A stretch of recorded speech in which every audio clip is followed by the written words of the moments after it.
സ്നേഹം ദൈവഭാവം കുടുംബം ദൈവദാനം അതിലെന്നും നമ്മൾ വളരാൻ ഉള്ളിൽ നിറയണം സ്നേഹക്കൂടാരം സ്നേഹക്കൂടാരം സ്നേഹക്കൂടാരം സ്നേഹക്കൂടാരം.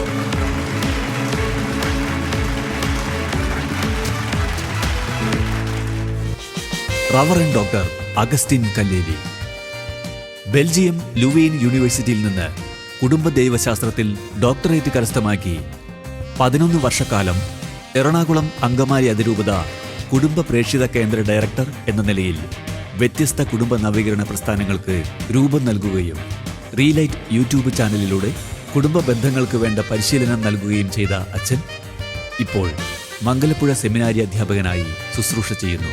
കുടുംബ ബന്ധങ്ങളുടെ കെട്ടുറപ്പ് കൂടുതൽ വ്യക്തമാക്കുന്ന സ്നേഹക്കൂടാരം ഫാമിലി ബീറ്റ്സിൽ വ്യത്യസ്ത മേഖലകളിൽ പ്രവർത്തിക്കുന്ന ദമ്പതിമാരോടൊപ്പം സ്വാഗതം ചെയ്യാം ഫാദർ അഗസ്റ്റിൻ കല്ലേലി.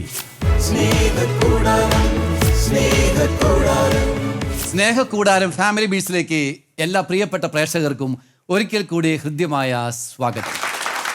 നമ്മൾ ഇന്ന് ചർച്ച ചെയ്യാനായിട്ട് പോകുന്നത് ഒരു വിവാഹ ജീവിതം മനോഹരമാകണമെന്നുണ്ടെങ്കിൽ ആവർത്തിച്ച് ചെയ്യുന്ന ചില പ്രവർത്തികൾ അവരുടെ ജീവിതത്തിൽ വേണം. ഹാബിറ്റ്സ് അല്ലെങ്കിൽ ശീലങ്ങൾ എന്ന് നമ്മൾ പറയും.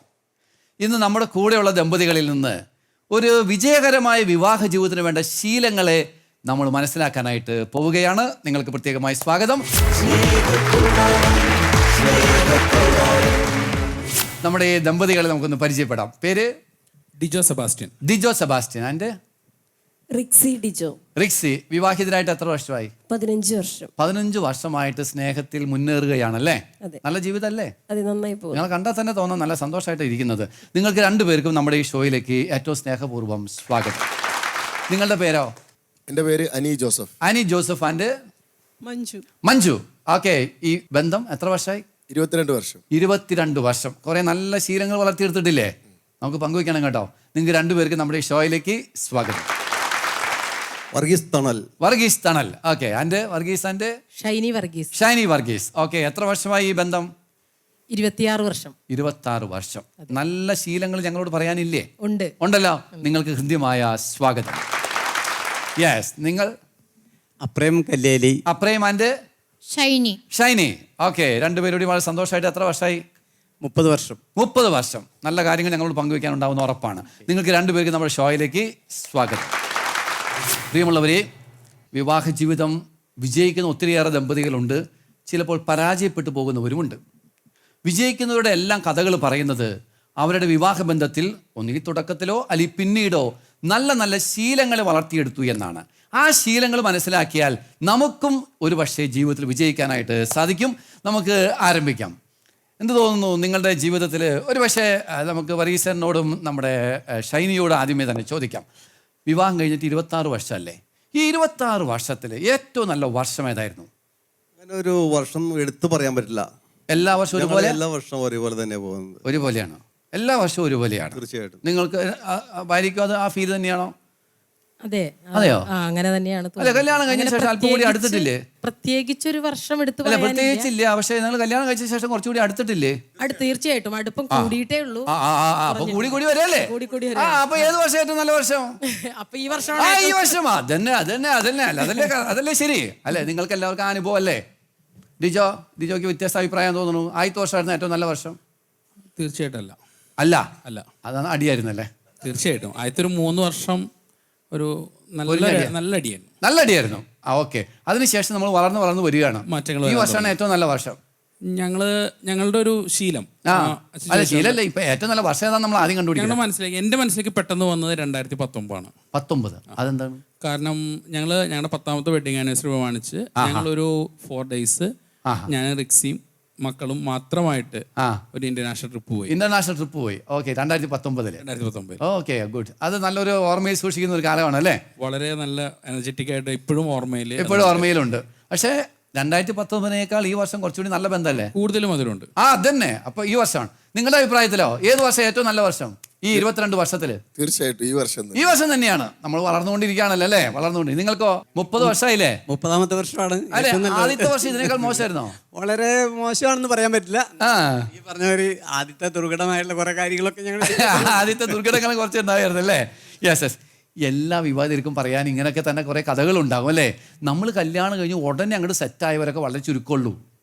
പതുക്കെ പതുക്കെ സെറ്റായി വന്നതാണ്. ശരിയല്ലേ? ഇപ്പൊ നേരത്തെ ഡിജോ പറഞ്ഞു 3 വർഷം എടുത്തെന്ന്. നിങ്ങൾ എത്ര വർഷം എടുത്ത് സെറ്റാവാൻ? ഞങ്ങൾ ആരും അധിക കാലമൊന്നും എടുത്തില്ല. ഞാൻ എൻ്റെ ഒരു ഉൾക്കാഴ്ച ഇങ്ങനെയായിരുന്നു. ആയിരിക്കുന്ന അവസ്ഥയിലൊരു എനിക്ക് കിട്ടുന്ന എൻ്റെ പങ്കാളി ആയിരിക്കുന്ന അവസ്ഥയിൽ ഉൾക്കൊള്ളാനായിട്ടുള്ളൊരു മനസ്ഥിതി എനിക്ക് എന്നെ ഒരു മെൻറ്റർ ചെയ്ത ഒരു വൈദികനിൽ നിന്ന് എനിക്ക് കിട്ടിയിട്ടുണ്ടായിരുന്നു. ആയിരിക്കുന്ന അവസ്ഥയിൽ ആളെ സ്വീകരിക്കുക, അതാണ് വിജയിക്കാനുള്ള ഏറ്റവും നല്ല കാര്യം. അത് ഞാൻ വന്നു കഴിഞ്ഞപ്പോൾ തന്നെ എൻ്റെ പങ്കാളിയോട് ഞാൻ ആയിരിക്കുന്ന എനിക്ക് കുറവുകളുണ്ട്, ആയിരിക്കുന്ന അവസ്ഥയിലേക്ക് ഒന്ന് പങ്കെടുക്കുക, ഉൾക്കൊള്ളുക. അങ്ങനെ അതുകൊണ്ട് ഞങ്ങൾക്ക് വലിയ ബുദ്ധിമുട്ടുകളൊന്നും എന്തായില്ല. ഞങ്ങൾ മറ്റുള്ള കാര്യങ്ങളൊക്കെ ഞങ്ങൾക്ക് എന്നാൽ ഈ വഴക്കുകളുടെ ഒക്കെ ഫ്രീക്വൻസി അത് പണ്ടത്തെക്കാൾ ഇപ്പൊ കുറഞ്ഞിട്ടില്ലേ? തീർച്ചയായിട്ടും അല്ലേ, കുറഞ്ഞിട്ടുണ്ടോ? ഒത്തിരി വളരെ ഷോർട്ടായി. വളരെ ഷോർട്ടായി അല്ലേ? പണ്ട് ഇടയ്ക്കിടയ്ക്ക് വരുമായിരുന്നു, ഇപ്പൊ നമുക്ക് അത്രയും വരുന്നില്ല അല്ലേ? അല്ലെ, എന്തോ പറയാനുണ്ടല്ലോ ഷൈനി ചേച്ചിക്ക്? അല്ല, നമ്മൾ ആദ്യമൊക്കെ നമുക്ക് വഴക്കിടുമ്പോൾ എന്ത് ചെയ്യുമെന്ന് വെച്ച് കഴിഞ്ഞാൽ രാത്രി നീളും. രാത്രി നീണ്ടുപോകും. വഴക്ക് പകല് ആരംഭിച്ചത് രാത്രി വരെ നീളും. ഒരാഴ്ച ഒന്നും നീണ്ടിട്ടില്ലേ? ഒരാഴ്ച ഒന്നും എടുത്തിട്ടില്ല. ചിലക്ക് 1 മാസമൊക്കെ എടുക്കും. ഒരു രാത്രി കൊണ്ട് തീർക്കും. നീങ്ങാറുണ്ട്. ഓക്കെ. ഇപ്പോഴോ? ഇപ്പൊ അങ്ങനെയില്ല. ഇപ്പൊ 1 മണിക്കൂറൊക്കെ കഴിയുമ്പോഴേക്കും 1 മണിക്കൂർ സെറ്റ് ആവും. ചൊറിഞ്ഞ് ഞാൻ ചെല്ലും. മിണ്ടാതിരിക്കണെന്ന് ചോദിച്ചിട്ട് നമ്മൾ അങ്ങനെ ചെല്ലല്ലോ. 1 മണിക്കൂറിനകം തന്നെ നമ്മൾ സെറ്റ് ആവും. പണ്ടത്തെ മാതിരി നീണ്ടു നിൽക്കില്ല അല്ലേ? നിങ്ങൾക്ക് എങ്ങനെയാ? ഇപ്പൊ നല്ല മനോഹരമാണല്ലോ, നേരത്തെ പറഞ്ഞല്ലോ അല്ലേ? അങ്ങനെ വരാനായിട്ട് എത്ര നാൾ എങ്ങനെ എടുത്തു? അത് തുടക്കം പോലെ അങ്ങനെയാണ് കല്യാണം കഴിഞ്ഞ ആദ്യ ദിവസം മുതൽ? തുടക്കത്തിലൊക്കെ ചെറിയ ഇഷ്യൂസ്, അതൊരു പക്വത കുറവിന്റെ പ്രശ്നങ്ങളാണ്. അതെ. നമ്മുടെ പ്രതീക്ഷകളൊക്കെ വ്യത്യസ്തമായിരിക്കും. ആണ്. പിന്നെ പരസ്പരം മനസ്സിലാക്കി തുടങ്ങി കഴിയുമ്പോൾ ജീവിതത്തിലേക്ക് കുറെ കൂടി മാറ്റങ്ങളായി. അതെ. കഴിഞ്ഞ ഒരു എപ്പിസോഡിൽ പറഞ്ഞ് ഞാൻ ഓർക്കുന്നുണ്ട്. അതായത് കല്യാണം കഴിച്ചപ്പോൾ നമ്മൾ വിചാരിച്ച് ഭാര്യയ്ക്ക് ഒരു പണി ഇല്ലാന്ന് വിചാരിച്ചിരുന്നത്. കുറച്ചാളെപ്പോഴും മനസ്സിലായത് ഭാര്യയ്ക്കും ജോലി ഉണ്ട് വീട്ടില് അല്ലേ? അങ്ങനെ വളർന്നു വരികയാണ്. തീർച്ചയായിട്ടും എല്ലാവരും അങ്ങനെ വളർന്നു വന്നുകൊണ്ടിരിക്കുക. നിങ്ങൾക്കും അങ്ങനെ അല്ലേ സെറ്റാകാനായിട്ട്? ഞങ്ങള് കുറെയൊക്കെ ഒരുങ്ങി നിങ്ങൾ ഈ ജീസസ് യൂത്തിലൊക്കെ ഉണ്ടായിരുന്ന ആൾക്കാരാണല്ലേ? ലക്ഷ്യത്തോടെയാണ് ഞങ്ങൾ ഒരുമിച്ച് വന്നത്. പെട്ടെന്നൊരു സെറ്റാകുന്നതിന് ഒരു തടസ്സമൊന്നും ഇല്ലായിരുന്നു. പക്ഷേ ഞങ്ങൾ ഡിസ്കവർ ചെയ്യാൻ വീണ്ടും ഞങ്ങൾ ആദ്യം അതിന് മുമ്പ് കാണുന്ന പോലെ അല്ലല്ലോ, അടുത്ത് വരുമ്പോൾ പരസ്പരം ഡിസ്കവർ ചെയ്യാനുള്ള സമയങ്ങളുണ്ട്. അപ്പൊ ഇടയ്ക്കിടയ്ക്ക് അഭിപ്രായ വ്യത്യാസങ്ങളും വഴക്കും ഒക്കെ ഉണ്ടായിട്ടുണ്ട്. അപ്പൊ അതൊക്കെ ഞങ്ങൾ തന്നെ പരിഹരിക്കാൻ ഞങ്ങൾ പരിശ്രമിച്ചിട്ടുണ്ട്. പക്ഷേ വ്യക്തികളെ മനസ്സിലാക്കി പെരുമാറാനും ഒക്കെ അത് ഇനിയും ഡെവലപ്പ് ചെയ്തുകൊണ്ടേ ഇരിക്കുന്നു. ഡെവലപ്പ് ചെയ്യണമെന്ന് ആഗ്രഹിക്കുന്നു. നമ്മളിപ്പോഴും വളർന്നുകൊണ്ടിരിക്കുക. ഒരു ചെടി വെച്ച് കഴിഞ്ഞാൽ ഓരോ സ്റ്റേജിലും വ്യത്യസ്ത രീതിയിൽ അത് വളർന്നു വരും അല്ലേ? അപ്പൊ ഇപ്പോഴും വളർന്നുകൊണ്ടിരിക്കുകയാണ്. ഇപ്പൊ 22ാമത്തെ വർഷം അങ്ങനെ മനോഹരമായ ഒരു വർഷമാണ്. ഇനി അടുത്ത വർഷം ഇതിനേക്കാൾ ബെറ്റർ ആകുന്നുള്ള ഒരു പ്രതീക്ഷയാണ് നമുക്കുള്ളതല്ലേ? ഈ വിവാഹത്തിന്റെ വളർച്ച എന്നൊക്കെ പറഞ്ഞാൽ എന്താ കാര്യം? രണ്ടുപേരും കൂടി ലയിച്ച് അതിന്റെ സൗന്ദര്യം ഇങ്ങനെ വ്യാപിപ്പിച്ചുകൊണ്ടിരിക്കുകയാണ് അല്ലേ? നിങ്ങൾ ആദ്യം ഒരു 5 വാൾട്ട് ബൾബായിരുന്നെങ്കിൽ ഇപ്പൊ എത്രയായി റിക്സി? 100 എത്തിയിട്ടുണ്ട് അല്ലേ? ഇനി അത് 100 കഴിഞ്ഞ് അങ്ങനെ പോകാനുള്ളതാണ്. അങ്ങനെ ഒത്തിരിയേറെ പേരിലേക്ക് നിങ്ങളുടെ പരസ്പര ലയം വഴി പ്രകാശം ചൊരിയണം, ചൈതന്യം പകരണം അല്ലേ? ഓക്കെ. അതിനകത്ത് ഞങ്ങൾക്ക് ചോദിക്കാനും അറിയാനുള്ള കാര്യം ഇതാണ്. നിങ്ങളിങ്ങനെ സെറ്റായൊക്കെ ഇങ്ങനെ വളർന്നു വന്നപ്പോൾ നിങ്ങളുടെ ജീവിതത്തിൽ ഇപ്പം നിങ്ങളൊരു എത്തിയിരിക്കുന്ന ആ സ്റ്റേജിലേക്ക് എത്താൻ നിങ്ങളെ സഹായിച്ച ചില ശീലങ്ങൾ ഞങ്ങളുമായിട്ടൊന്ന് പങ്കുവയ്ക്കാമോ? ചില നല്ല ശീലങ്ങൾ എന്ന് പറഞ്ഞാൽ ആവർത്തിച്ച് ചെയ്യുന്ന ചില പ്രവർത്തികൾ. അത് നിങ്ങൾ ചിലത് ബോധപൂർവം ചെയ്യുന്നതായിരിക്കാം, ചിലപ്പോൾ താനെ അങ്ങനെ വരുന്നതായിരിക്കാം. അങ്ങനെയുള്ള ചില ശീലങ്ങൾ ഞങ്ങളുമായിട്ടൊന്ന് ഷെയർ ചെയ്യാമോ? തുടക്കത്തിൽ തന്നെ എനിക്കുണ്ടായ ഒരു ശീലിച്ചെടുത്തൊരു കാര്യം, മാറ്റേണ്ടി വന്നൊരു കാര്യം. അപ്പോൾ എൻ്റെ കല്യാണത്തിന്റെ തലേ ദിവസം രാത്രി വരെ ഞാൻ തലവഴി പുതച്ച് ഫാൻ ഇടാതെ കിടന്നുറങ്ങുന്ന ആളായിരുന്നു. എങ്ങനെ പുതപ്പ് തലവഴി മൊത്തം മൂടി ഫാൻ ഇടാതെ കിടക്കുന്ന ആളായിരുന്നു. ഇവക്ക് ഫാൻ ഇല്ലാതെ കിടക്കാനേ പറ്റാത്ത. രണ്ടുപേരും തമ്മിൽ ഭയങ്കര വ്യത്യാസം. ഒന്നെങ്കിൽ ഇവള് എന്നെ പോലെ ആകണം, അല്ലെങ്കിൽ ഞാൻ അത് ശീലിക്കണം. എന്നെ കൊണ്ട് അന്ന് വരെ ചെയ്തിട്ടില്ലാത്തൊരു കാര്യം. അപ്പൊ അതൊരു വലിയൊരു ടാസ്ക് ആയിരുന്നു. പക്ഷെ ഇവിടെ റിലേഷൻഷിപ്പ് വളരണമല്ലോ, നമ്മൾ അതിന് വേണ്ടിയിട്ടാണല്ലോ. അപ്പൊ ഇവിടെ എളുപ്പം ഏതാണെന്നുള്ളതാണ്. നമ്മൾ ഒരു പുതപ്പും കൂടി വാങ്ങിച്ചു ഇല്ല അങ്ങനെ ഫാൻ ഇടുമ്പോ നമുക്ക് തണുക്കാതിരിക്കാനായിട്ട് ഒരു പുതപ്പും കൂടി വാങ്ങിച്ചിട്ടാ മതിയില്ല. അപ്പൊ എങ്ങനെയാണ് അനി പരിഹരിച്ചത്? ഞാൻ പരിഹരിച്ചത് ഇപ്പൊ ഇവക്ക് ഇത് ഫാൻ ഇല്ലാതെ എന്തായാലും കിടക്കാൻ പറ്റത്തില്ല. അപ്പൊ എനിക്ക് ഞാൻ മാറ്റുന്നതാണ് എളുപ്പമെന്ന് എനിക്ക് തോന്നി. ശരി. കാരണം അവൾക്ക് അത് ഭയങ്കര ബുദ്ധിമുട്ടായിരുന്നു. ഞാൻ ഈ കാറ്റ് കൊണ്ട് കിടക്കാനൊന്ന് പരിശീലിച്ചാൽ മതി. അപ്പൊ അതാണ് കുറച്ചുകൂടെ എളുപ്പമെന്ന് എനിക്ക് തോന്നി. ഞാൻ അന്ന് മുതൽ ഇന്ന് വരെ, അന്ന് ആദ്യമൊക്കെ ഞാൻ പുതയ്ക്കുമായിരുന്നു, പക്ഷെ ഫാൻ ഇടാൻ ശീലിച്ചു. പുതയ്ക്കും, പക്ഷെ ഫാൻ ഇടും. പക്ഷെ ഇപ്പൊ എനിക്ക് പുതപ്പും വേണ്ട, ഫാൻ ഇല്ലാതെ എനിക്ക് കിടക്കാൻ പറ്റത്തില്ല. ഇവക്ക് ഫാൻ വേണ്ടെങ്കിലും എനിക്ക് ഫാൻ വേണം. ഇതാണ് നല്ലൊരു ഭാര്യ ജീവിതത്തിലേക്ക് വന്നാലുള്ള മാറ്റം, അല്ലേ? ഇത്രയും നാൾ ഫാൻ വേണ്ടാത്ത ആൾക്ക് ഫാൻ വേണം, കാരണം ചൂടെടുക്കും, അല്ലേ? വ്യത്യാസം വരുമെന്ന്. യെസ്, അതൊരു ശീലമാണ്. പക്ഷെ നിങ്ങൾ രണ്ടുപേരും കൂടി ഒരുമിച്ച് ചെയ്യുന്ന ഒരു ശീലം ഒന്ന് പറയാമോ? ഈ വിവാഹ ബന്ധത്തെ വളർത്താനായിട്ട് നിങ്ങൾ രണ്ടുപേരും കൂടി ഇങ്ങനെ ഒന്നുകിൽ ആലോചിക്കുക, നിങ്ങൾ രണ്ടുപേരും കൂടി ഒരുമിച്ച് ചെയ്യുന്ന ശീലങ്ങൾ, നല്ല കാര്യങ്ങൾ എന്തായിരിക്കും? വ്യക്തിപരമായി ചെയ്യുന്നതുണ്ട് കേട്ടോ, അതിനേക്കാൾ ഉപരി നമുക്ക് ഒരുമിച്ച് ചെയ്യുന്ന ചില ശീലങ്ങൾ. ഒരുമിച്ച് ചെയ്യുന്ന ശീലങ്ങൾ എന്ന് പറഞ്ഞാൽ വീട്ടിലെ എല്ലാ കാര്യങ്ങളും തന്നെ ഞങ്ങൾ ഒരുമിച്ച് ചെയ്യാൻ ശ്രമിക്കാറുണ്ട്. വീട്ടുജോലികളിൽ ഒരുമിച്ച് മക്കളെ നോക്കുന്ന കുക്ക് ചെയ്യുന്നത് ഞാനും മക്കളും ഒക്കെ കുക്ക് ചെയ്യും. പക്ഷെ അതിന് വേണ്ട ഇപ്പം കട്ട് ചെയ്യാനാണെങ്കിൽ, തേങ്ങ ചിരണ്ടി തരാനാണെങ്കിൽ, പാത്രമൊക്കെ വാഷ് ചെയ്ത് അപ്പോൾ ഒരുമിച്ച് കുക്ക് ചെയ്യും. വീട്ടുജോലികളിൽ ഒരുമിച്ച് സഹായിക്കും, അതൊരു നല്ലൊരു ശീലമാണ്, അല്ലേ? ഇത് ഇപ്പൊ കുഞ്ഞുങ്ങളെ അവള് നോക്കണം, അല്ലെങ്കിൽ ഭാര്യ കുളിപ്പിക്കണം കുഞ്ഞുങ്ങളെ, അങ്ങനെയൊന്നുമില്ല. ഒരുമിച്ച് വീട്ടുജോലികൾ ചെയ്യുന്ന ഒരു ശീലം നിങ്ങൾ തുടക്കം മുതലേ ഉണ്ട്. നിങ്ങൾക്കൊരു ബുദ്ധിമുട്ടുണ്ടായില്ല അത്? വീട്ടിൽ അങ്ങനെ ചെയ്ത് കണ്ടിട്ടുണ്ടോ അനി? ഡാഡി അങ്ങനെ അത്രയും ചെയ്ത് കണ്ടിട്ടില്ല. പിന്നെ ഇത് എങ്ങനെ പഠിച്ചെടുത്തു? അത് കുടുംബത്തെ കുറിച്ചുള്ള ഒത്തിരി സ്വപ്നങ്ങൾ നേരത്തെ ബിൽഡ് ചെയ്തിട്ടുണ്ടായിരുന്നു. പിന്നെ നല്ല മോഡൽസുകളെ കണ്ടിട്ടുണ്ട്. വീട്ടിലെ അപ്പൻ മാത്രമല്ല, വേറെയും ചില മോഡൽസുകൾ നമ്മൾ കണ്ടിട്ടുണ്ട്. അപ്പൊ ആ മോഡല് അപ്പന്റെ മോഡലിനേക്കാളും കുറച്ചുകൂടി ബെറ്റർ ഈ കാര്യത്തില് നല്ലതാണെന്ന് തോന്നി. അപ്പൊ നമ്മൾ അത് വിട്ടിട്ട് ഈ പറഞ്ഞ പരസ്പരം സഹായിക്കുന്ന, അല്ലേ? അപ്പൊ വീട്ടു ജോലികളിൽ സഹായിക്കുന്ന നല്ലൊരു ശീലമാണ്. അങ്ങനെ ഈ പരസ്പരം സഹായിച്ചു കഴിഞ്ഞാൽ ഒരു നല്ലൊരു വൈബ് ഉണ്ടാവും, അല്ലേ? തീർച്ചയായിട്ടും. അതെ, എന്ത് പറയുന്നു? ഭാര്യയാണോ അതിനെ കുറിച്ച് കൂടുതൽ? അതെ, തീർച്ചയായിട്ടും. അല്ലെ, എന്താ തോന്നുന്നു? ഭർത്താവ് ഒരു വീട്ടു ജോലിയിൽ നമ്മളെ സഹായിച്ചു കഴിഞ്ഞാൽ നമുക്ക് എന്താ തോന്നണേ? ഭയങ്കര സന്തോഷം തോന്നും. വളരെ സ്പീഡിൽ എല്ലാ കാര്യങ്ങളും കാര്യം നടക്കും, നമുക്ക് ഇച്ചിരി എളുപ്പത്തിൽ ചെയ്യാനായിട്ട് സാധിക്കും. മാത്രമല്ല നമുക്കൊരു എന്തോ ഒരു ടീം, അല്ലേ? ഒരു കൂട്ട് ശരിക്കും നന്നായിട്ട് ഫീൽ ചെയ്യും, അല്ലേ? ഇനിമേൽ നിങ്ങൾ രണ്ടല്ല ഒന്നാന്ന് പറയുമ്പോൾ ആ ഒരു ഒരുമ നമുക്ക് ഉണ്ടാവും, അല്ലേ? അതൊരു നല്ല ശീലമാണ് കേട്ടോ. ഇനി വേറെ ശീലം കൂടി ഓർത്തെടുത്തോളൂ കേട്ടോ. ഓക്കെ, നിങ്ങൾക്ക് മറ്റുള്ളവർക്ക് എന്താ നല്ലൊരു ശീലം നിങ്ങൾ വളർത്തിയെടുത്തിരിക്കുന്നത്? ഓക്കെ, എനിക്ക് ഇദ്ദേഹത്തോടുള്ള പ്രത്യേക ഒരു പ്രണയം തോന്നാനായിട്ട് കാരണം ഉണ്ടായത്, ഞാൻ ഈ ആരംഭകാലത്ത് ഞങ്ങൾക്ക് സ്വന്തമായിട്ട് കല്യാണത്തിന് മുമ്പുള്ള കാര്യമാണോ? കല്യാണത്തിന്റെ സമയത്ത് പ്രണയം തോന്നാൻ നമുക്ക് പ്രസ് ഉണ്ടായിരുന്നു. അപ്പൊ ഞാൻ ഈ പ്രസ്സിൽ വർക്കൊക്കെ കഴിയുന്ന സമയത്ത് ഒത്തിരി രാത്രിയായിട്ട് 9-10 മണിയൊക്കെ ആയിട്ട് വരാൻ. പക്ഷെ എത്ര വൈകി വന്നാലും ആളെന്നെ അന്ന് നടന്ന കാര്യങ്ങളൊക്കെ പറയാനും അത് കേൾക്കാനും പുള്ളിക്കാരി തയ്യാറായിരുന്നു. അതാണ് എൻ്റെ ഒരു ഒത്തിരി നേരം. അപ്പൊ അന്ന് കുട്ടികളൊക്കെ വളരെ ചെറിയതായിരിക്കുന്ന സമയത്ത് പോലും ഞങ്ങൾ വന്നിരുന്ന് ഒരു മണിക്കൂറൊക്കെ വർത്താനം പറഞ്ഞ് അതിനുശേഷം വന്നു കഴിയുമ്പോൾ സമയത്ത് ചായ തരും. എത്ര രാത്രിയാണെങ്കിലും 10 മണിയാണെങ്കിലും ചായ കിട്ടും. അത് ചായ കുടിച്ച് വർത്താനമൊക്കെ പറഞ്ഞ് കുറച്ച് നേരം ഞങ്ങൾ ഇരുന്നതിന് ശേഷമൊക്കെ ആയിരിക്കും. അത് കഴിഞ്ഞിട്ടാണ് കുളിച്ചും ഭക്ഷണം കഴിക്കലും പ്രാർത്ഥനയൊക്കെയാണ്. 12 മണിയൊക്കെ ആവും സാധാരണ നിരക്ക്. എത്ര വൈകി വന്നാലും എന്നെ കേൾക്കാനുള്ള ഒരു മനസ്സ്, ആ ഒരു ദിവസം എങ്ങനെ ഉണ്ടായിരുന്നു എന്ന് നിങ്ങൾ ചർച്ച ചെയ്യും, അങ്ങോട്ടും ഇങ്ങോട്ടും ചർച്ച ചെയ്യും, അല്ലേ? അത് ഞാൻ അവിടെ ഉണ്ടായിരുന്ന ചില സമയത്തൊക്കെ വർക്കൊക്കെ നമുക്ക് കൊടുക്കാൻ പറ്റാത്ത ഇതാണ്, ചിലപ്പോൾ പെൻഡിങ് വെച്ചിട്ടായിരിക്കും വന്ന്. ഇതൊക്കെ ആയിട്ട് ഞാൻ വന്നാലും വീട്ടിൽ വന്ന് കയറി കഴിഞ്ഞാൽ ഞാൻ ഫ്രഷായി ആള് നമ്മളെ കേൾക്കും. ആ ദിവസം എങ്ങനെയാണെന്ന് ചോദിക്കും. നമ്മൾ കടന്നുപോയ വൈകാരികമായ തലങ്ങള്, നമ്മുടെ കാഴ്ചപ്പാടുകൾ, അനുഭവങ്ങളൊക്കെ പങ്കുവെക്കാനായിട്ടല്ലേ? ഇത് ആരുടെ ഇനിഷ്യേറ്റീവാ? അത് അപ്പം ഞാൻ ഇത് അങ്ങനെ പ്രത്യേകിച്ച് ഇനീഷ്യേറ്റീവ് എടുത്തതാണെന്ന് എനിക്ക് പറയാൻ പറ്റില്ല. പക്ഷേ അങ്ങനെ ആയിത്തീർന്നതാണ്. അത് പുള്ളിക്കാരത്തേക്ക് എൻ്റെ കാര്യങ്ങൾ പറഞ്ഞപ്പോൾ ഉൾക്കൊള്ളാനായിട്ട് അവൾക്കൊരു താല്പര്യം തോന്നി. അങ്ങനെ എൻ്റെ കാര്യങ്ങൾ കേൾക്കാൻ. അപ്പോൾ ഇടയ്ക്ക് അതെങ്ങനെയായിരുന്നു, ഇതിങ്ങനെയാണ് ചോദിച്ച് ഞങ്ങൾ ആ നല്ലൊരു ബന്ധം ഞങ്ങൾക്ക് വളർത്തിയെടുക്കാനായിട്ട് അത് കഴിഞ്ഞു. അപ്പം നിങ്ങളുടെ വിവാഹ ജീവിത വിജയത്തിൻ്റെ ഒരു രഹസ്യം എന്ന് പറയുന്നത്, പ്രധാനപ്പെട്ട ഒരു രഹസ്യം എന്ന് പറയുന്നത്, എല്ലാ ദിവസവും വൈകിട്ട് എത്ര വൈകിയാണെങ്കിലും ശരി ഒരുമിച്ച് വന്നിരുന്ന് ആ ദിവസം എങ്ങനെ ഉണ്ടായിരുന്നോ ആ ദിവസത്തെ ഒന്ന് വിലയിരുത്തുകയും നിങ്ങളുടെ അനുഭവങ്ങൾ, പ്രത്യേകിച്ച് നമ്മുടെ വൈകാരിക തലങ്ങളൊക്കെ ഒന്ന് ഷെയർ ചെയ്യുകയും ചെയ്യുക, അല്ലേ? അതെ, വീട്ടിൽ നടക്കുന്ന കാര്യങ്ങളും അവൾ എന്നോട് പറയും. വീട്ടിൽ നടക്കുന്ന കാര്യവും പറയും. അങ്ങനെ ഒരു ഓപ്പൺ കമ്മ്യൂണിക്കേഷനുള്ള ഒരു വേദി നിങ്ങൾ ഒരുക്കായിരുന്നു. അത് തുടർന്നുകൊണ്ടിരിക്കുകയാണല്ലേ? മക്കളായിട്ടും മക്കളോടായാലും ഇപ്പൊ അങ്ങനെയാണ്. മകള് വന്ന ആഴ്ചയിൽ ഒരിക്കൽ മകൾ വരാണെങ്കിലും മകളെ പറയണതും അല്ലെങ്കിൽ ഫോണിൽ കൂടി ആണെങ്കിലും എല്ലാം ഷെയർ ചെയ്യുന്നു, അല്ലേ? ഓക്കെ, എങ്ങനെ ഇത് വളർത്തിയെടുത്ത് ഈ ശീലം?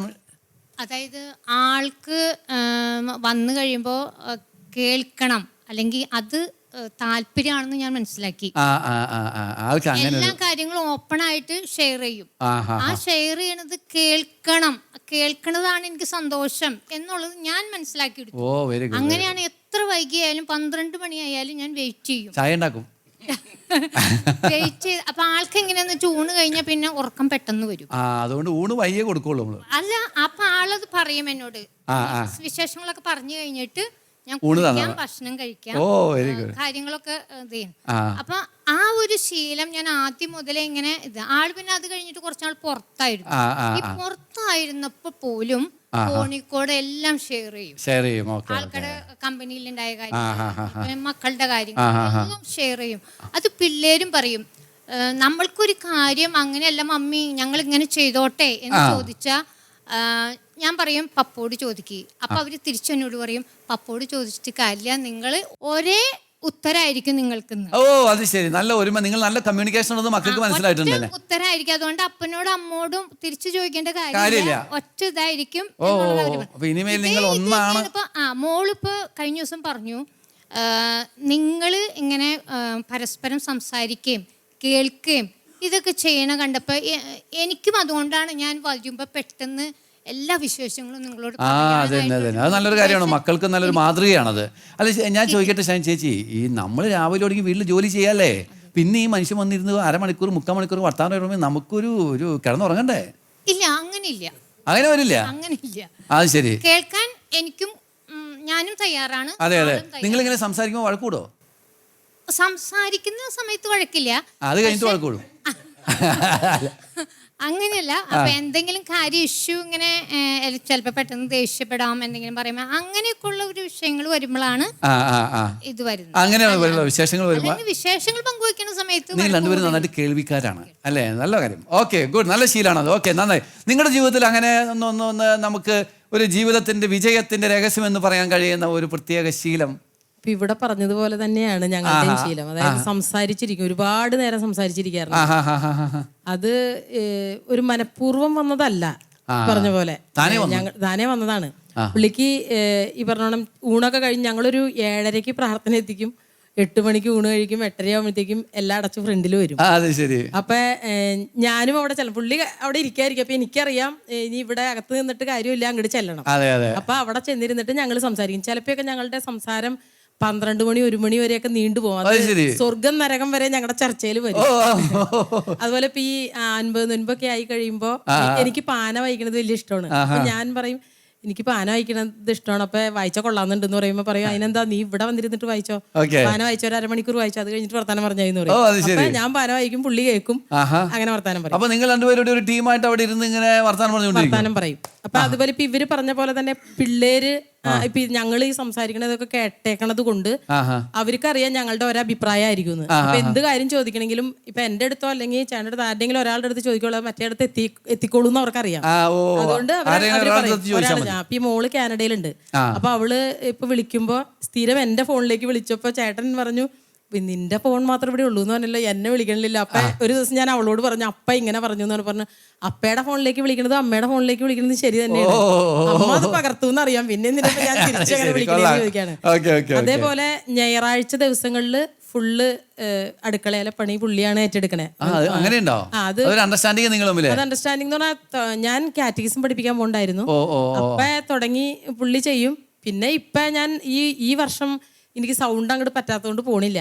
അപ്പൊ പിന്നെ ഞാൻ പുള്ളി പറയാം അത് കുഴപ്പമില്ല, ഞായറാഴ്ച നീ അവിടെ ഇരുന്നോ, പേപ്പറൊക്കെ വായിച്ചു, നീ പേപ്പറൊക്കെ ഒന്ന് വായിക്കി, എഴുതിയിട്ട് പുള്ളി തന്നെ ഈ കാര്യങ്ങളൊക്കെ ചെയ്യും. അപ്പൊ അതൊക്കെ വളരെ സന്തോഷമായിട്ട് തോന്നുന്ന ഒരു കാര്യം, നല്ലൊരു ശീലമാണ്. അതായത് വീട്ടു ജോലികൾ ഷെയർ ചെയ്ത് ജീവിക്കുന്നു അല്ലെ? ആഴ്ചയിൽ 6 ദിവസം ഭാര്യ കുക്ക് ചെയ്യാണ്, കാര്യങ്ങളൊക്കെ ചെയ്യുന്നു. ഒരു ദിവസം തന്നെ ഞാൻ ചെയ്തു കൊടുക്കണ്ടേ അല്ലെ? അതാണ് ഇപ്പൊ സ്ഥിരം നമ്മളെ കുക്ക് ചെയ്യണേ. മിക്കവാറും നമ്മൾ ക്രിസ്ത്യാനികൾ നോൺ വെജ് ആയിരിക്കുമല്ലോ ഞായറാഴ്ച. അതെ അതെ, വായ ചോദിച്ചതിൽ നിന്ന് എന്ന് കരുതി തുടങ്ങിയതാണ്. അതെ അതെ, നമുക്ക് ഇഷ്ടപ്പെട്ട ഭക്ഷണം കഴിക്കാൻ വേണ്ടി തുടങ്ങിയതാണ്. പിന്നെ അതൊരു രസകരമായി മാറി. ഞാൻ കഴിഞ്ഞൊരു എപ്പിസോഡിൽ പറഞ്ഞ പോലെ വീട്ടിലെ പണി എന്ന് പറഞ്ഞാൽ അത് നമുക്ക് കാണാൻ പറ്റാത്തൊരു പണിയാ. പുറത്തൊരു പണിക്ക് പോയി രാവിലെ പണിത് വൈകുന്നേരം ആകുമ്പോൾ നമുക്ക് ക്യാഷ് കയ്യിലേക്ക് കിട്ടും. അങ്ങനെയല്ല, എത്ര എടുത്താലും തീരാത്തൊരു. അപ്പൊ പിന്നെ ഈ പറഞ്ഞോണം, നമ്മൾ ഒരു ദിവസം അവരെ ഒന്ന് സഹായിക്കുമ്പോൾ ഈ പറഞ്ഞോണം എന്ത് കൊടുത്താലും മതിയാവാത്ത അത്രയും സന്തോഷമായിരിക്കും തിരിച്ചു കിട്ടുന്നത്. വലിയ ആശ്വാസം തന്നെ. നല്ലൊരു ശീലമാണ്. വീട്ടു ജോലികളിൽ നമ്മൾ പങ്കുചേരുന്നു, ഷെയർ ചെയ്യുന്നു. മാത്രമല്ല ഇങ്ങനെ ഒരുമിച്ചിരുന്നുള്ള സംസാരം ഓരോ ദിവസവും, അല്ലേ? അത് നമ്മളിങ്ങനെ സംസാരിച്ച് തുടങ്ങി കഴിയുമ്പോൾ നമുക്ക് ഓട്ടോമാറ്റിക്. എനിക്കിപ്പോ വീടിന് പുറത്ത് പോകുന്നത് ഒട്ടും ഇഷ്ടമല്ല. പണ്ട് കല്യാണത്തിന് മുമ്പ് വീട്ടിലേക്ക് വന്നത് ഇഷ്ടക്കുറവായിരുന്നു. ഫ്രണ്ട്സിന്റെ കൂടെ എവിടെയെങ്കിലൊക്കെ ഇരുന്ന് വൈകുന്നേരങ്ങളിൽ കാണാൻ പറ്റും ഈ കടകളിലൊക്കെ ഇങ്ങനെ വർത്തമാനം പറഞ്ഞിരിക്കുന്ന ആൾക്കാർ. ഇപ്പൊ അങ്ങനെയല്ല. എനിക്കിപ്പോ പണി കഴിഞ്ഞ് വീട്ടിൽ വന്നൊരു ചായ കഴിച്ചു കഴിഞ്ഞാൽ നമുക്ക് പിന്നെ സംസാരിക്കാന്ന് പറഞ്ഞപ്പോ ഇനിയിപ്പോ 2 ദിവസം സംസാര വിഷയം ഈ വിഷയമായിരിക്കും. ഇപ്പൊ നമ്മള് അച്ഛനെ കുറിച്ചായിരിക്കാം, ഇങ്ങനെ ഓരോ ഫാമിലിനെ കുറിച്ചായിരിക്കും. നല്ലതല്ലേ പറയുള്ളൂ, നല്ലതേ പറയൂ. നമ്മളങ്ങനെ കുറ്റം പറയുകയാണെങ്കിലും നമ്മളെല്ലാം അത് പുറത്ത് പറയുന്നില്ല. അപ്പൊ ഈ പറഞ്ഞ രാഷ്ട്രീയം വരാം, സിനിമ വരാം, പല വിഷയങ്ങളും രണ്ടുപേർക്കും അഭിപ്രായങ്ങൾ ഉണ്ടായുള്ളൂ. അപ്പൊ നിങ്ങൾക്ക് ആ കാര്യത്തിൽ ഒരു വേവ് ലെങ്ത് ഉണ്ട്. അപ്പൊ അത് നമ്മുടെ ശരിക്കും നമ്മുടെ ലൈഫിനെ വളർത്തും, സംശയമില്ല. ചിലപ്പോൾ നാളത്തെ കാര്യമായിരിക്കും, ചിലപ്പോൾ ടെൻഷൻ ഉണ്ടാവും. അപ്പൊ നമുക്ക് എന്താ ചെയ്യേണ്ടത് ഒരു പരിഹാരങ്ങൾ ആ സംസാരത്തിന്റെ മധ്യത്തിൽ തന്നെ നല്ലൊരു കാര്യമാണ്. അത് നല്ലൊരു ഫീലിംഗ് വളർത്തിയെടുക്കാനായിട്ട് നമ്മൾ സംസാരിക്കുമ്പോൾ ഒരാൾ കേൾക്കാനുണ്ടാവുക, അല്ലെ? ഒന്ന് ചേർത്ത് പിടിക്കുക, അങ്ങനെയുള്ള ഒരു കാര്യങ്ങളൊക്കെ. അല്ല, പ്രത്യേകിച്ച് സ്ത്രീകളെ കേൾക്കാൻ നമ്മൾ തയ്യാറാവണം. അവർക്ക് തന്നെ എന്തോ ആരോ പറഞ്ഞ പോലെ ഒരുപാട് സംസാരിക്കണ കൂടുതലായിരിക്കും പൊതുവെ സ്ത്രീകൾ. അപ്പൊ അതിന്റെ കൂടുതൽ നമ്മളൊന്ന് ചെവി വെച്ചോടത്ത് നമുക്ക് പറയാൻ കഴിഞ്ഞാൽ അവരും സമാധാനമായിക്കോളും. അല്ലെങ്കിൽ നമുക്ക് ജീവിതം മുഴുവൻ ഒരു അസ്വസ്ഥത ഉണ്ടാവാൻ സാധ്യത വളരെ കൂടുതലാണ്. ഓക്കെ, കൊള്ളാം, വെരി ഗുഡ്. നിങ്ങളുടെ ജീവിതത്തിൽ ഡിജോ എന്താണ്? ഞാനിങ്ങനെ ഇത് വിഷയം വന്നപ്പോൾ ഞങ്ങൾ സംസാരിച്ചപ്പോഴും മെയിനായിട്ട് പറഞ്ഞൊരു കാര്യം ഈ സംസാരം തന്നെയാണ്. കാരണം ഞങ്ങളുടെ വീട്ടിൽ പാരൻസ് ഉണ്ട്, മക്കളുണ്ട്. അപ്പോൾ മോസ്റ്റ്ലി ഞങ്ങൾ റൂമിൽ അപ്പോൾ ഒരു 10 o'clock കഴിഞ്ഞ സമയത്താണ് ഞങ്ങൾ റൂമിൽ വരിക. ഞങ്ങൾ അന്നത്തെ ദിവസത്തിലെ മെയിനായിട്ട് റിക്സി സംസാരിക്കും, ഞാൻ കേൾക്കും. കാരണം എൻ്റെ ഓഫീസിലെ പല വിഷയങ്ങളും എൻ്റെ ടിപ്പിക്കലായിട്ടുള്ള ബ്രോക്കറേജ്, ഷെയർ മാർക്കറ്റ് ഒന്നും എനിക്കറിയാം. പക്ഷേ പുള്ളിക്കാരന് ഞാൻ കേട്ടാൽ മതി, വേറെ ഒന്നും ചെയ്യേണ്ട, മൂളി അടുത്തിരുന്നാൽ മതി. പക്ഷെ അത് കഴിഞ്ഞാൽ നല്ലൊരു മെൻ്റൽ റിലീസ്. പിന്നെ ഞങ്ങളുടെ ഒരു ഫാമിലി ടൈം ഞങ്ങൾ മാക്സിമം എൻജോയ് ചെയ്യുന്നത് കാറിൽ പോകുന്ന സമയത്ത് ഒരുമിച്ച് പോകുമ്പോൾ പാട്ട് വയ്ക്കാറില്ല. മക്കളും ഞങ്ങളും കൂടി ഒരുമിച്ച് സംസാരിച്ചിരുന്നു. അപ്പോൾ ആ ഒരു ശീലം വളർത്തിയപ്പോൾ അത് കുറച്ച് ഇത്തിരി പ്രൊഡക്റ്റീവായിട്ട് നമുക്ക് തോന്നും. അതെ അല്ലേ. അത് പറഞ്ഞപ്പോൾ എനിക്ക് തോന്നിയത് ഇപ്പോൾ ഈ മൊബൈലൊക്കെ വന്നതിന് ശേഷം ഈ സംസാരമൊക്കെ അത്ര എളുപ്പമാവോ? കാരണം ഈ മൊബൈലിൽ കുറേ റീൽസോ കാണുന്നതിനൊരു സന്തോഷം ഇല്ലേ? ഇല്ല, ചില സമയത്ത് എനിക്ക് സോഷ്യൽ മീഡിയ ഒരുപാട് ഉപകാരം ചെയ്തിട്ടുണ്ട്. ഡിജോന് വല്ല മീറ്റിംഗ് എന്തെങ്കിലും ആണെങ്കിൽ എമർജൻസി ആയിട്ട് എന്തെങ്കിലും ഡിജോനോട് പറയണമെങ്കിൽ ഞാനപ്പോ വാട്സപ്പിൽ സെൻഡ് ചെയ്യും വിത്ത് ഇമോജി. അപ്പൊ നമ്മുടെ മൂഡ് എങ്ങനെയാന്ന് ചെയ്യാം. അതുകൊണ്ട് ഈ വാട്സപ്പ് ഒക്കെ എന്നെ സംബന്ധിച്ച് ഒരുപാട് ഉപകാരപ്പെട്ടിട്ടുണ്ട്. പിന്നെ ഞങ്ങൾ യാത്രകൾ പോകും ഒരുമിച്ച്. അത് ഞങ്ങൾക്ക് ഭയങ്കര, എന്നെയൊക്കെ ശരിക്കും ഡിജോ കൊണ്ടുപോകുന്നത് ഒരു കുഞ്ഞാവനെ കൊണ്ടുപോകുന്ന പോലെ. ഞാൻ വോമിറ്റ് ചെയ്യണ ഒരു ടെൻഡൻസി ഉള്ള ആളാണ്. പക്ഷെ ഡിജോ ഭയങ്കര കെയർ ചെയ്ത്, അത് വളരെ ആസ്വാദികരമാണ് നിങ്ങൾക്കത്. തുടക്കത്തിൽ ഇങ്ങനെ ആയിരുന്നില്ലല്ലോ, ഇത് അങ്ങനെ ഇങ്ങനെ ആയിപ്പോയി. തീർച്ചയായിട്ടും ഇങ്ങനെ ആയിരുന്നില്ല. കാരണം പോകാൻ തന്നെ എനിക്കും മടിയായിരുന്നു. കാരണം നമ്മളിപ്പോൾ മൂന്നാർക്ക് പോവാണെങ്കിൽ കോതമംഗലം എത്തുന്നതിന് മുമ്പ് ആദ്യത്തെ ഛർദി വരും. പിന്നെ ഒരു 10-15 സ്ഥലം കഴിഞ്ഞാലും ഞാൻ അടിമാലി എത്തില്ല. എനിക്ക് ഭയങ്കര ഇറിറ്റേഷനാണ്. പക്ഷെ പിന്നീട് എനിക്ക് മനസ്സിലായി ഞാൻ തന്നെയാണ് നിർത്തുന്നത്, ഞാൻ തന്നെയാണ് നടുതടവുന്നത്, ഞാൻ തന്നെ വെള്ളം കൊടുക്കുന്നത്. അപ്പോൾ ഞാൻ വളരെ, അതായത് ഒരു 9 മാസം ആയ ഒരു പ്രഗ്നന്റ് ആയിട്ടൊരു ലേഡീനെ എങ്ങനെ കൊണ്ടു അതുപോലെ ഞാൻ കൊണ്ടു. അപ്പോൾ എനിക്കും ബുദ്ധിമുട്ടില്ല. അത് ശരി, അതൊക്കെ നമ്മൾ പരിശീലിച്ചു അല്ലേ? പരിശീലിച്ചു. അത് നമ്മൾ നമ്മുടെ ജീവിത സഖിയാണെന്നൊക്കെ തിരിച്ചറിവ് വന്നപ്പോൾ നമുക്ക് കുറച്ചും കൂടി ഒരു ഇന്റിമസി അല്ലേ? തീർച്ചയായിട്ടും. അല്ലെങ്കിൽ ആ ടൂർ പോണതിന്റെ മൂഡ് തന്നെ ആദ്യത്തെ ഒരു അരമണിക്കൂർ കൊണ്ട് പോകും. തരും. പിന്നെ അപ്പം നമ്മൾ എന്തിനു വേണ്ടി ചെയ്തു അതിന്റെ ഫലമില്ലാതെ പോവാണ്. അപ്പോൾ നല്ലൊരു കാര്യമാണ്. ഓക്കെ, എനിക്ക് തോന്നുന്നു നിങ്ങളുടെ ഈ വിവാഹ ജീവിതത്തിൽ ഇതുപോലുള്ള ചില ശീലങ്ങളാണ് നിങ്ങളെ ഇപ്പോഴും ഇങ്ങനെ വളരെ സ്നേഹത്തിൽ ഇങ്ങനെ രൂപപ്പെടുത്തി. ഇനിയിപ്പോൾ ഒരു നിങ്ങളോട് പറയാണ്, നിങ്ങളുടെ ജീവിതത്തിൽ പ്രാവർത്തികമാക്കാൻ കഴിയുന്ന ഒരു പുതിയ ശീലം കണ്ടെത്താനും എന്താണെന്ന് ചോദിച്ചു കഴിഞ്ഞാൽ ഒരു പക്ഷേ നിങ്ങൾക്ക് ഇനി പുതിയതെന്തെങ്കിലും കണ്ടെത്താൻ ചിലപ്പോൾ ഉണ്ടാകുമായിരിക്കാം, അല്ലേ? ഇപ്പോൾ ചിലർ പറയാറുണ്ട്, ഞങ്ങൾ എല്ലാ ദിവസവും രാവിലെ എഴുന്നേറ്റ് കഴിഞ്ഞാൽ ഒന്ന് ഹഗ് ചെയ്യും. ചിലർ പറയാറുണ്ട്. ചിലർ പറയും ഞങ്ങൾ കിടന്നുറങ്ങാനൊക്കെ മുമ്പ് കുരിശ് വരച്ചൊന്ന് പ്രാർത്ഥിച്ചിട്ട് കിടക്കും. അങ്ങനെ ഓരോരുത്തരും ഓരോ ശീലങ്ങൾ, അങ്ങനെ ഒത്തിരിയേറെ ശീലങ്ങൾ വിവാഹബന്ധത്തിൽ നമുക്ക് പരിശീലിക്കാൻ കഴിയുന്ന കാര്യങ്ങളുണ്ടല്ലോ, അല്ലേ? ശരിയല്ലേ? ചിലർ ഇപ്പോൾ ഈ നിങ്ങൾ പറഞ്ഞ മാതിരി ഒരു ക്വാളിറ്റി ടൈം അത് ശീലിക്കുന്ന ഒരാൾക്കാരുണ്ട്. എല്ലാ ദിവസവും ഒന്ന് ഇവാലുവേറ്റ് ചെയ്യുക. അങ്ങനെ നമ്മുടെ ബന്ധത്തെക്കുറിച്ചുള്ള ഫീഡ്ബാക്ക് എങ്ങനെയുണ്ട്, ഞാനൊരു നല്ല കെട്ടിയവനാണോ എന്ന് ഭാര്യയോട് ചോദിക്കുക. അല്ലെ, അത് ഇടയ്ക്കിടയ്ക്ക് ചോദിച്ചുകൊണ്ടിരിക്കുക. അങ്ങനെ പരസ്പരമൊക്കെ ഒന്ന് അപ്രീഷിയേറ്റ് ചെയ്യുക, വാത്സല്യം കൊടുക്കുക. അങ്ങനെ കുറേയേറെ ശീലങ്ങളുണ്ടല്ലോ. ഈ ശീലങ്ങൾ ഒരു സമ്പത്താണ്, അല്ലേ? ഒരു അസറ്റാണ്. നിങ്ങളിപ്പോഴും നല്ല ഉന്മേഷമുള്ളവരാക്കി നിർത്തുന്നത് ഈ ശീലങ്ങളാണെന്ന് തോന്നുന്നു. പ്രിയമുള്ളവരെ, വിവാഹബന്ധം വളരാൻ മറ്റൊരു പ്രധാനപ്പെട്ട കാര്യം നല്ല ശീലങ്ങൾ ഉണ്ടാവുക എന്നുള്ളതാണ്. ശീലങ്ങൾ എന്ന് പറഞ്ഞാൽ വല്ലപ്പോഴും ചെയ്യുന്ന കാര്യമല്ല, ആവർത്തിക്കുക എന്ന് പറഞ്ഞാൽ ചിലപ്പോൾ അനുദിനം ചെയ്യുന്ന കാര്യം, അല്ലെങ്കിൽ വീക്കിലി, ആഴ്ചയിൽ, അല്ലെങ്കിൽ മാസത്തിൽ, അല്ലെങ്കിൽ വർഷത്തിൽ ഒരു ജീവിതത്തിൻ്റെ വളർത്തുന്ന ഒരു വലിയൊരു കാര്യമായിട്ട് മാറുന്ന ഒരു അനുഭവം. ഇവരൊക്കെ നിങ്ങൾ ഷെയർ ചെയ്തതിൻ്റെ വെളിച്ചത്തിൽ നമുക്ക് മനസ്സിലായ ഒരു കാര്യം, നല്ല ശീലങ്ങൾ, പ്രത്യേകിച്ച് ക്വാളിറ്റി ടൈം, പരസ്പരം പങ്കുവയ്ക്കുന്ന, കേൾക്കുന്ന, സംസാരിക്കുന്ന സമയം, അല്ലെങ്കിൽ ഒരുമിച്ച് സ്നേഹം പ്രകടിപ്പിക്കുന്ന സമയം, അങ്ങനെ ചില ശീലങ്ങൾ ആവർത്തിച്ച് പ്രെഡിക്റ്റ് ചെയ്യാവുന്ന വിധത്തിൽ, പ്രവചിക്കാൻ കഴിയുന്ന വിധത്തിൽ നിങ്ങളുടെ ജീവിതത്തിലുണ്ടെങ്കിൽ നല്ല ബന്ധങ്ങൾ സാധ്യമാണ്. നല്ല ശീലങ്ങൾ വളർത്തിയെടുക്കാം. നമ്മുടെ ബന്ധങ്ങൾ വളരട്ടെ, കുടുംബങ്ങൾ ശക്തിപ്പെടട്ടെ.